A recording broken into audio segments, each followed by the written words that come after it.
బనకచెర్లపై గొడవలొద్దు. గోదావరిలో మీరెంత నీరు వాడుకుంటారో వాడుకోండి. సముద్రానికి వృధాగా పోయే నీటినే తాము వాడుకుంటామంటోంది ఆంధ్రప్రదేశ్.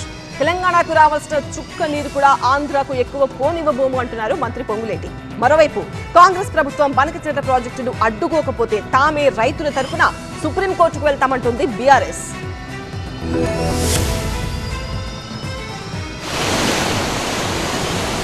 గలగల పారుతోన్న గోదావరిని రెండు రాష్ట్రాలు ఒడిసిపట్టుకోవాలన్న ఆంధ్రప్రదేశ్ ముఖ్యమంత్రి చంద్రబాబు సముద్రంలోకి వృధాగా పోయే నీటిని తాము వాడుకునేందుకు బనకచెర్ల ప్రాజెక్టును నిర్మిస్తున్నామన్నారు. జలాల కోసం జగడాలొద్దన్నారు చంద్రబాబు.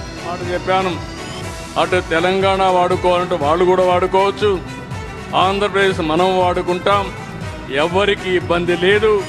కాబట్టి వాళ్ళని అదే స్టేట్మెంట్ నేను ఇచ్చాను. రెండు రాష్ట్రాల సంక్షేమాన్ని దృష్టిలో పెట్టుకుని దీని మీద నిర్ణయం తీసుకోవాలని చెప్పేసి ముఖ్యమంత్రి గారి ఆలోచనగా ఉంది. బనకచెర్ల విషయంలో ఏపీ ప్రభుత్వంతో చర్చలకు తాము సిద్ధమని ప్రకటించింది తెలంగాణ ప్రభుత్వం. అవసరమైతే తానే చంద్రబాబును చర్చలకు పిలుస్తానన్నారు రేవంత్ రెడ్డి. నీటి వాటాల విషయంలో తెలంగాణకు నష్టం జరగకుండా చూసే బాధ్యత తమదే అన్నారు మంత్రి పొంగులేటి శ్రీనివాసరెడ్డి. తెలంగాణ రాష్ట్రానికి రావాల్సిన గోదావరి నీటి వాటాలో ఒక్క చుక్కని కూడా పోర్గో కావద్దని ఎంత దూరమైన ప్రయాణం చేసి ఎంత పోరాటమైన శక్తినంతా కూడగట్టుకొని ఈ ప్రభుత్వం తెలంగాణ ఓటాని తెలంగాణకి తెచ్చే దాంట్లో కృత నిశ్చయంతో పట్టుదలగా పనిచేయాలి. బనకచెర్ల విషయంలో టీఆర్ఎస్ తట్టి లేపితేనే కాంగ్రెస్ ప్రభుత్వం ముద్దునిద్ర వీడిందన్నారు హరీష్ రావు.